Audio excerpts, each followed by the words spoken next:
ও সকিনা গেছস কিনা বইলাই আমারে। আরে মামা তুমি এনে বাকিটা করতে গেলি? আর মামা কইও না, একটু বাজারে গেছিলাম একটা কাজে, বুঝছো? ও আচ্ছা, বুঝছো মামা, দুনিয়ার মানুষগুলো না দিন দিন কেমন জানি হয়ে যেতেছে। কি হয়েছে বাকিটা? আচ্ছা মামা, আমরা মানুষ তো মানুষের জন্য, তাই না? হ্যাঁ তাই তো।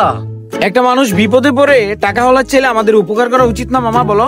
অবশ্যই মানুষকে সাধ্য মতো উপকার করা উচিত। এই যে অক্ষণ আমি যে আসার পথে উত্তরপাড়া একটা ছোট ভাই সিয়াম, হ্যাঁ, ও 200 টাকা চাইলো, আমি না করতে পারলাম না, ওরা 200 টাকা দিয়ে এলাম। তবে বাকি না, কারো উপকার করে মানুষের কাছে বলা ঠিক না। আরে তুমি আমার মামা তো, এই কারণে না তোমারে কইলাম। হ্যাঁ বাকি না বুঝছি, মামার একটা টাকা দে, তোর মামার যে অসুস্থ ডাক্তার কাছে নিয়ে দিতে হবে। ওই যে 1000 টাকা লাগবো, এই লো মামা। शाबाश बेटा। আচ্ছা মামা, ও মামা দাঁড়াও একটা মিনিট, বন্ধু সোহেল ফোন দিছে। হ্যাঁ বন্ধু, হ্যাঁ কি অবস্থা? ও শোন, ওই যে কিছুক্ষণ আগে ছোট ভাই সিয়াম আছে না, ছোট ভাই সিয়ামরে 200 টাকা দিলাম। আর এই যে মাত্র আমার মামা যে টিপু মামা আছে না, মামা 1000 টাকা চাইলো, ওরা দিলাম। কিন্তু আমার কাছে টাকা নাই, বুঝছিস? এখন আমি বন্ধু আইতে পারুম না, তুই আই নিয়ে যা আমারে।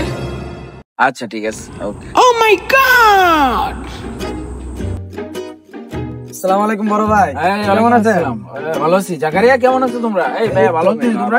এই তো ভাই ভালোই। দাউদকে নিতে ভাই একটা নাইট টুর্নামেন্ট ছাড়ছিল, তো ভাবছিলাম আমরা এলাকা থেকে একটা টিম রাখি, বুঝে নি তো টাকা পয়সা একটু লাগতো। ও আচ্ছা আচ্ছা, এটা তো ভালো কথা। আমি তো টাকা লাগবো, এন্ট্রি জমা দিতে হইব। আচ্ছা শোনো, আমি তো এই যে মাত্র ছোট ভাই সিয়ামরে 200 টাকা দিলাম, আর এই যে মামা একটু ঝামেলা আছে, মামারে 1000 টাকা দিলাম, বুঝছো? আমার কাছে এখন তো টাকা নাই, তো বিকালে দেখা করো, ঠিক আছে? আচ্ছা ভাই ঠিক আছে, তাহলে আমরা আসি। ওকে ওকে, আল্লাহ হাফেজ। হ্যাঁ যাও।